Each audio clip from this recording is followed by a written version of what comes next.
The rain hammered down like God's own judgment, turning the cracked asphalt of the Quantico base parking lot into a slick river of regret. Nathaniel's voice cracked through the storm. "Lorenzo, I can't do this anymore. It's killing me." And in that instant, I knew our lie had become the truth, shattering us both. I grabbed his collar, pulling him close enough to taste the salt of his tears mixed with the downpour, whispering, "Then don't. Just don't let them win." As thunder rolled like the end of everything we'd built on borrowed time. That night in the spring of 2018 still haunts me. The kind of memory that claws its way into your dreams and refuses to let go. I was 25 then, a freelance graphic designer scraping by in a one-bedroom apartment in Alexandria, Virginia, just close enough to the Marine Corps base Quantico to feel the rumble of Humvees in my bones, but far enough to pretend I wasn't tethered to the life my best friend had chosen. Nathaniel Hayes and I had grown up together in the sticky heat of Norfolk summers, two Navy brats dodging our father's shadows. His a decorated admiral who drilled discipline into him like it was the only language worth speaking. Mine a washed-up mechanic who'd drink himself into oblivion on weekends. We were inseparable from the jump. Stealing smokes behind the shipyards, dreaming of escaping to New York or LA where the world didn't care who you loved. But life has a way of clipping wings. Nathaniel enlisted at 18. Straight out of high school, chasing that ghost of heroism his old man planted in him. "It's what men do, Lo," he'd say with that crooked grin, the one that made my stomach flip even then, though I'd bury it deep under layers of denial. By the time he hit major, stationed at Quantico for officer training, the whispers had started. "Don't ask, don't tell" was a corpse policy by then, repealed in 2011, but the military's a beast that doesn't forget its old habits. Rumors swirled like smoke in the barracks. Nathaniel caught too long in the showers with a fellow lieutenant. A flagged email from an old hookup in San Diego. Brass called him in for counseling. But we both knew what it meant. One wrong move and his career, the thing he'd bled for, the ladder out of our shared poverty, would crumble. That's when he showed up at my door at 2 a.m., soaked from a run that wasn't about fitness, his eyes wild like a cornered animal. "Lo, I need you," he said. And those 3 words unlocked something in me I'd kept chained since we were kids. We'd always joked about it, in that half-serious way guys do when they're dancing around the truth. "If I ever need a fake wife, you're it." He'd laugh over beers at the Rusty Anchor, our dive bar haunt. But there I was, nodding before my brain caught up, because saying no to Nathaniel was like saying no to oxygen. We drove to Maryland the next weekend. Vegas was too cliché, too traceable, and got hitched in a dingy courthouse by a clerk who eyed us like we were Exhibit A in queer stereotypes. No rings, no vows beyond the legal mumbo-jumbo. Just signatures and a photocopied certificate that felt heavier than any medal he'd ever pinned on. "This stays between us," he said as we crossed back into Virginia, his hand brushing mine on the gearshift. I swallowed the lump in my throat and lied. "Of course, Nate. Brothers forever." The pretending started small. I'd show up to base family days with a casserole I'd burned the edges on, playing the doting spouse while he introduced me as my better half, Lorenzo Rossi. Yeah, the artist type. The wives' club. God, that was a trial by fire. Cooed over my sensitive sketches, and grilled me on wedding details I invented on the spot. Nathaniel would squeeze my knee under the picnic table. A silent thank you that sent sparks up my spine. At home, in the cramped duplex the Corps subsidized for married personnel, we'd collapse on the couch after his drills, splitting a pizza and a six-pack, the TV droning some forgettable cop show. "You're a natural," he'd tease, slinging an arm around my shoulders like it was nothing. But it was everything. Those nights, with his head lolling on my chest during a late-night briefing he'd fallen asleep to, I let myself imagine it was real. His scent, clean soap and gun oil, lingered on my shirts, and I'd catch myself staring at the curve of his jaw, the way his lashes fanned out in sleep. I told myself it was the adrenaline, the thrill of the con. But deep down, I knew I'd fallen for him years ago, back when we were just two scared kids sharing secrets under the pier. Word spread like wildfire through the base grapevine. Major Hayes was off the hook, solidly hetero-married to a civilian artist. The investigations fizzled. His CO slapped him on the back at the next briefing, and Nathaniel's star kept rising. Promoted to lieutenant colonel by fall, whispers of Pentagon postings. For me, it was a crash course in domestic bliss. I quit freelancing long-distance gigs to take a part-time gig at an Alexandria print shop, close enough to play house without choking on the roll. We'd host barbecues where I'd man the grill, flipping burgers while Nathaniel charmed the crowd with war stories sanitized for polite company. "Lo's the glue," he'd say, and I'd force a laugh, ignoring the ache in my chest. But cracks showed early. One night, after a particularly rowdy squadron party, he stumbled in late, reeking of whiskey and regret. "Some captain cornered me in the John," he slurred, collapsing beside me. "Asked if you're really, you know." I froze, heart pounding. "What did you say?" He looked at me, eyes glassy but sharp. "Told him to fuck off. That you're mine." The word hung there, electric. "Mine." I wanted to believe it meant more, but he passed out before I could ask, leaving me staring at the ceiling, wondering how long I could keep this up without breaking. As winter bit into Virginia with its gray skies and biting winds, the lines blurred harder. Nathaniel started coming home earlier, skipping the after-hours drinks with the guys. We'd cook together, me chopping garlic with theatrical flair, him searing steaks like he'd done it in a foxhole, and talk about everything and nothing. He'd open up about the deployments that scarred him.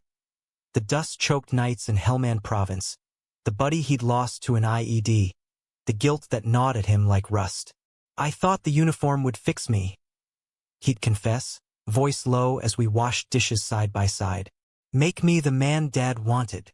I'd dry my hands and pull him into a hug, the kind that started platonic but lingered too long, my chin resting on his shoulder. "You're already that man, Nate, uniform or not." And God, the way he'd lean into me, like I was the only anchor in his storm. It undid me every time. But love's a sneaky bastard, especially when it's dressed up as loyalty. By New Year's, I was head over heels, cataloging his quirks like a man possessed. The way he hummed Springsteen in the shower, how he'd trace absent patterns on my arm during movie nights, the rare, unguarded smiles that lit him up like fireworks. I kept it locked down, though, joked about roomy privileges, when he'd steal my hoodie, buried the heat that flared when our hands brushed over coffee mugs. Nathaniel, for his part, seemed oblivious, or maybe he was just as scared. We'd never talked about it outright, not since that fumbling confession under the pier at 16. "Lo, what if?"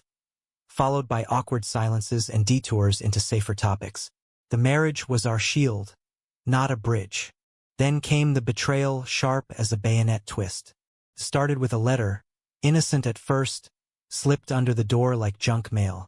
From his father, Admiral Hayes, crisp stationery demanding a visit to the family estate in Annapolis. "Time to discuss your future, son. And that arrangement of yours." My stomach dropped. How the hell did he know? Nathaniel went white as he read it, crumpling the paper. "It's nothing. Old man's fishing." But I saw the fear in his eyes, the same one that had driven him to enlist. We drove up anyway, me behind the wheel of his beat-up Ford, the Chesapeake Bay glittering mockingly under the April sun. The Admiral's mansion loomed like a fortress. White columns, manicured lawns, the stars and stripes snapping from a flagpole taller than God. Inside, it was all polished wood and portraits of stern-faced Hayes men in dress blues. Dinner was a minefield. Mrs. Hayes, cool, distant Evelyn, picked at her salmon while the Admiral grilled Nathaniel like a POW. "Heard you're settling down nicely, boy. This Lorenzo, he's treating you right." Nathaniel's jaw tightened. "Yes, sir." "Lo salid." I sat there, forcing smiles, my knee bouncing under the table until Nathaniel's hand found it, stilling me. But the old man wasn't done. After dessert, he pulled Nathaniel into the study, door ajar just enough for voices to leak. "I know what this is, Nate. A dodge. Back in my day, we'd have drummed you out for less. But times change, barely. You want that star on your shoulder? Cut the act. Find a real wife, or I'll make sure the IG hears every whisper I've collected." My blood ran cold. Collected?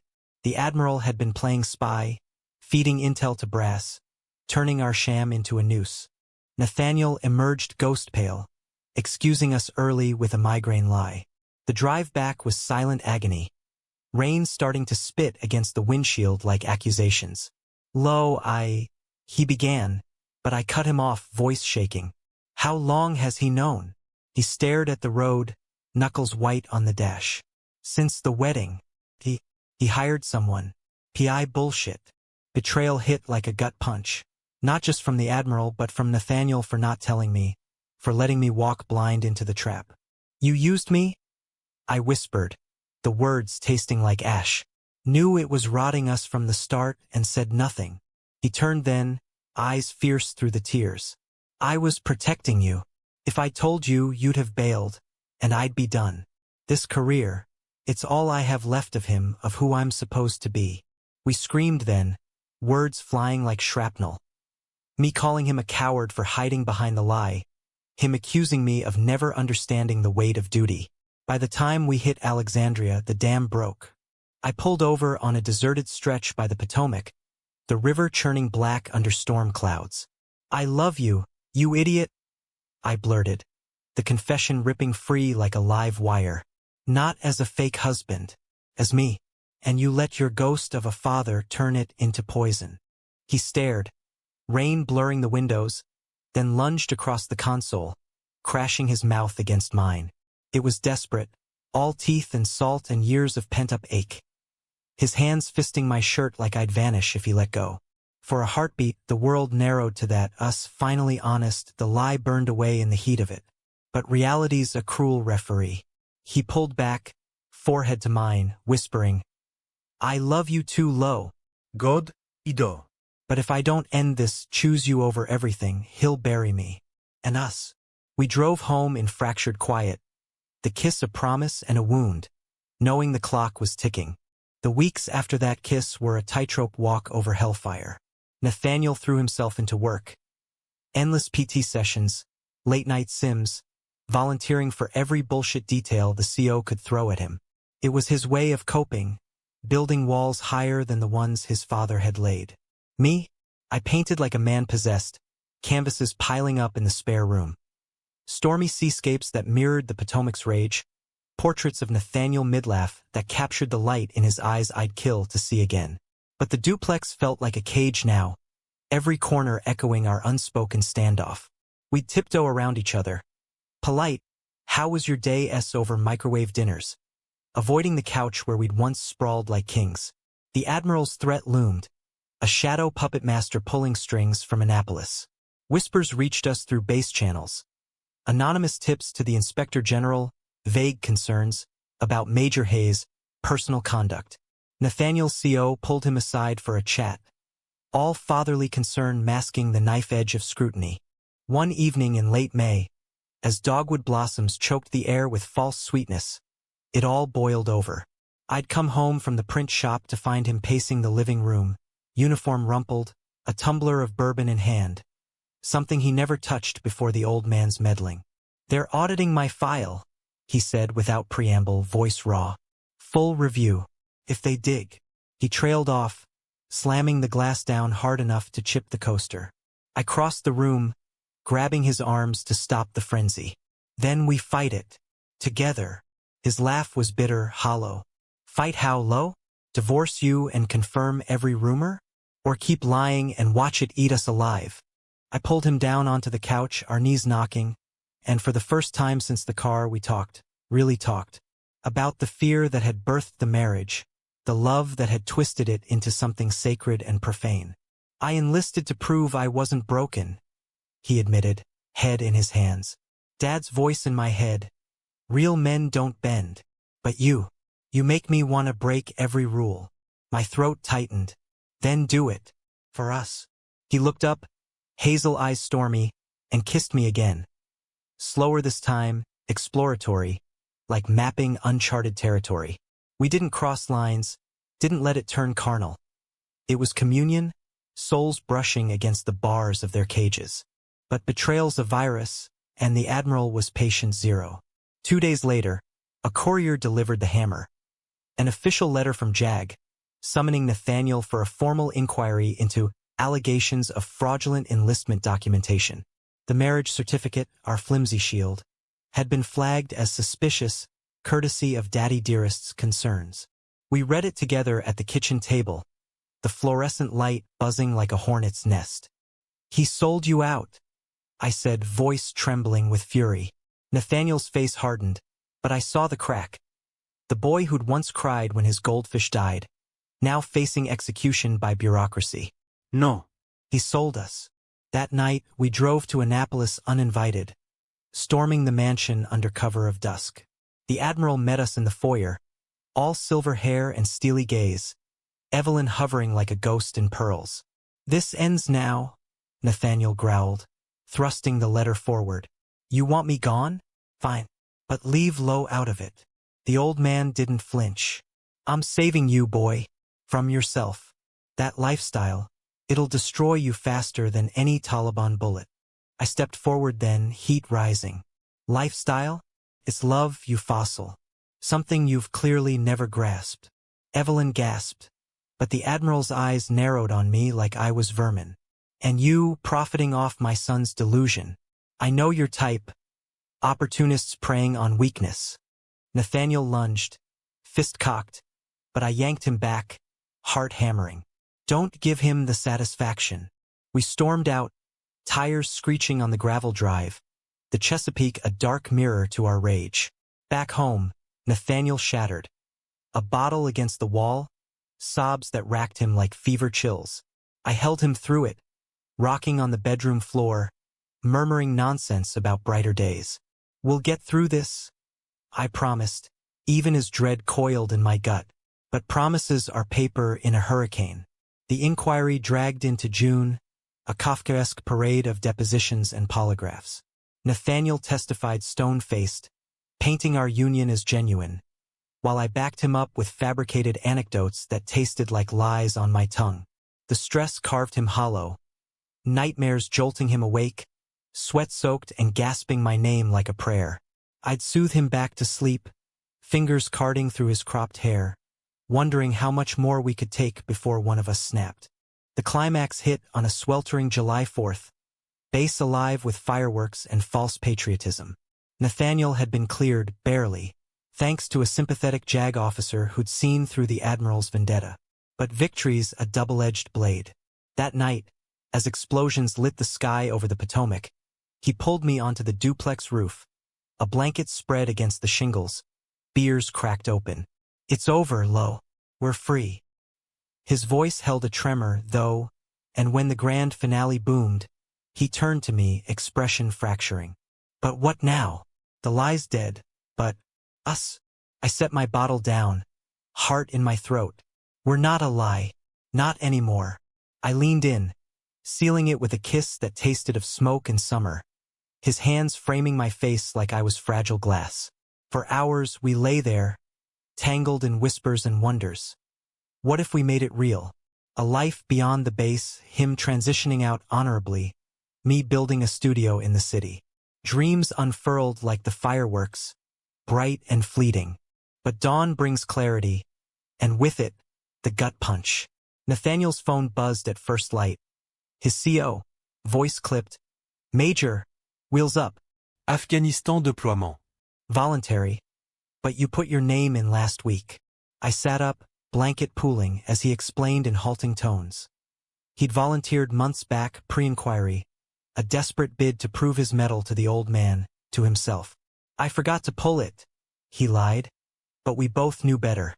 It was escape, a foxhole to hide from the man he'd become with me. Vulnerable, loving, ununiformed. Betrayal stung fresh, sharper than the Admiral's scheming. "You can't," I choked out, grabbing his wrist. "Not now. Not after." He pulled away gently, eyes averted. "I have to, Lo. Duty calls. Always does." The words echoed his father's, and I saw it then, the cycle unbroken, the uniform a noose he'd tied himself. We argued as he packed, voices rising over the holiday traffic. Me begging him to stay, to choose us. Him insisting it was temporary, a final tour to square his ledger. "I love you," he said at the door, duffel slung over his shoulder, dog tags catching the light. "This doesn't change that." But it did. As his truck peeled out toward the airstrip, I slid down the wall, the duplex echoing empty, our rooftop promises dissolving like ash. The months blurred into a gray haze. Letters came sporadic. Postcards from Bagram with erased lines, where he'd black out the raw parts but let slip fragments of longing. Miss your laugh in the mornings. Hold on to that sketch I liked, the one of the pier. I'd write back volumes, pouring out the ache. The quiet victories like landing a gallery show in D.C. for my military-inspired series. Anonymous, of course, to shield him. But silence grew, deployments do that, swallows men whole. Then, in October, the Admiral called. Not Nathaniel, but the ghost who'd started it all. Your husband's been injured, he barked. No preamble, voice stripped to brass. Kandahar, shrapnel, stable, but... He faltered, and I heard it, the crack in the armor. I flew out next day, bureaucracy be damned, landing in a whirlwind of Walter Reed's sterile halls. Nathaniel lay bandaged, pale against the sheets, but alive. His eyes finding mine across the room like a beacon. Lo, he breathed, and I was at his side, gripping his hand till knuckles blanched. The Admiral lurked in the corner, Evelyn fluttering with Jell-O cups. But for that moment, it was just us.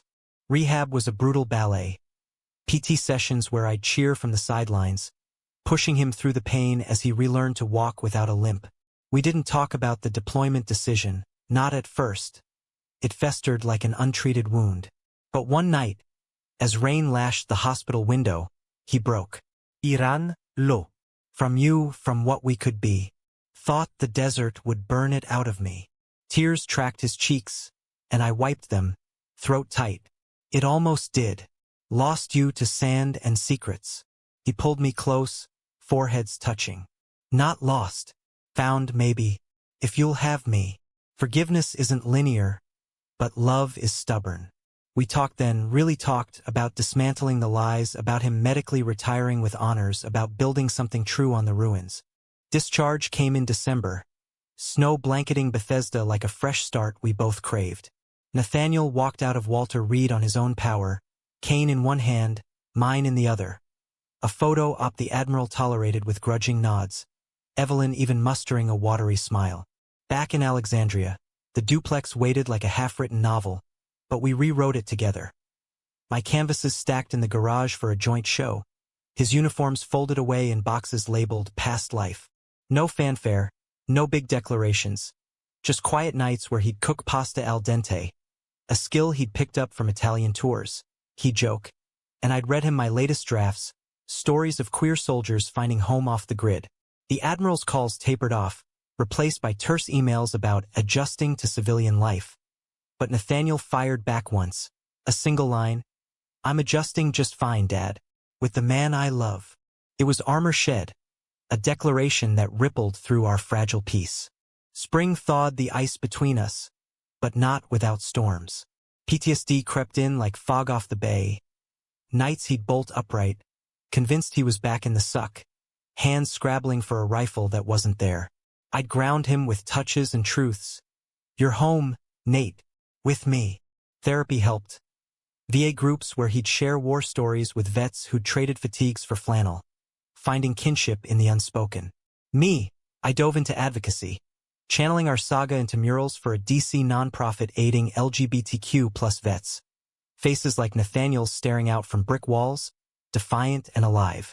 But the real work was us. Date nights at the Rusty Anchor, where we'd claim the corner booth and toast to no more pretending. His laugh returned, fuller, laced with the ease of a man unburdened. We'd walk the waterfront at dusk, fingers laced, stealing kisses under the Francis Scott Key Bridge, the city lights winking like conspirators. Yet betrayal's echo lingered, a low hum under the harmony. One muggy June evening, as cicadas screamed their symphony, it resurfaced in a manila envelope. Anonymous, postmarked Annapolis. Inside, grainy photos from a PI's lens, shots of Nathaniel and me from our courthouse wedding. Time-stamped anomalies proving the sham. A note, typed and venomous. Truth always surfaces. Resign or face exposure. The Admiral's handiwork? Or some lackeys? Nathaniel's face drained of color. The progress we'd clawed for threatening to unravel. Not again, he muttered, crumpling the glossies. Rage boiled in me. Years of facades, wounds reopened.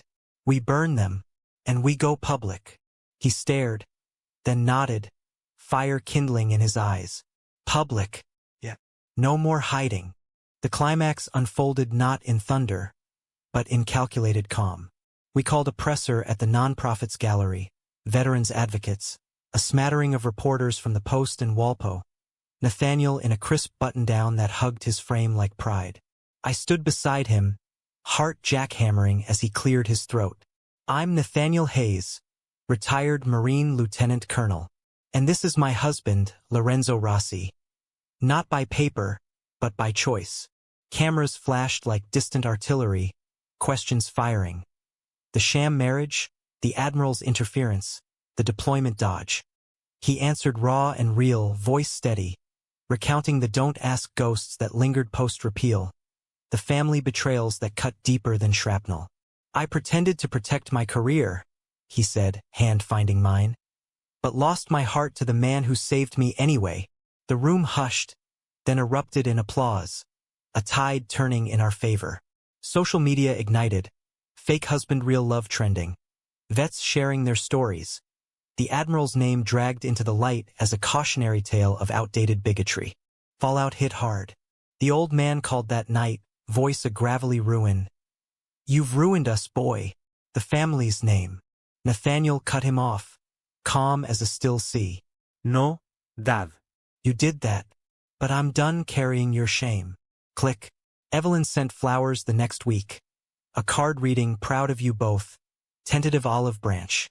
We didn't burn bridges, but we didn't rebuild them either. Humanity means boundaries, after all. Nathaniel landed consulting gigs with defense firms, translating battlefield smarts to boardrooms, while my art exploded. A solo exhibit in Georgetown, Uniform Lies, selling out to collectors who saw their own fractures reflected. We moved to a row house in Capitol Hill, creaky floors and a garden patch where I'd plant basil and he'd build trellises, arguing over recipes like old marrieds. But the true humanistic arc, the quiet redemption, unfolded in the margins. One crisp November morning, 2 years post-discharge, we drove to Norfolk, the shipyard's rusting sentinels to our youth. The pier stood weathered, waves lapping like old friends. Nathaniel spread a blanket, unpacked a picnic of sub-sandwiches and IPAs, the same we'd scarfed as kids. Remember? He said, grinning that crooked tilt. Our first what if. I leaned against him, the salt air thick with memory. Yeah, and now it's what is. No grand gestures, no cinematic swells. Just us, 2 men who'd faked their way to truth, scarred but standing. Betrayal had forged us. Conflict tempered the love. And in the end, we'd chosen each other over the ghosts. As the sun dipped, painting the bay gold, Nathaniel pulled a small box from his jacket. Not a ring, but a pair of matching dog tags, engraved, Low and Nate, real as it gets. I laughed through tears, fastening his around his neck. To lost hearts and found homes. We kissed then, slow and sure, the world fading to the rhythm of our breaths. Life's no fairy tale, no tidy bows on military careers or family feuds, but it's human, messy, and profound. We'd lost illusions, gained authenticity, and in the American sprawl of second chances, that was victory enough. The pier creaked under us, holding steady, just like we would.